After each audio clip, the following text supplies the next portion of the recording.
Hello everybody, welcome back. Today as well we have got you another video. In this video I'll show you how you can log in on Binance account on mobile. But before that, please do make sure to like our video, subscribe our channel, and yes, without any further delay, let's get started. For that, simply go ahead, open up the Binance app that you have installed on your phone. Make sure it's an updated one. Once you've opened up your app, go ahead, tap on this option of login right there given in the yellow box. Then go ahead, enter the email that you created your account with and the password that you created as well. Once you added that, this login button will light up. Go ahead, tap on the login, you are good to go.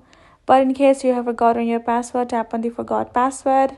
Go ahead, enter the email again of your account and then tap on submit. Once you've done that, you will receive an email with a code which you need to reset your password. Go ahead, open up your email, copy the code over here, paste it. Once you verify your email, you will be able to reset your password, and that is it. You will be able to sign in again normally like that, and you're good to go.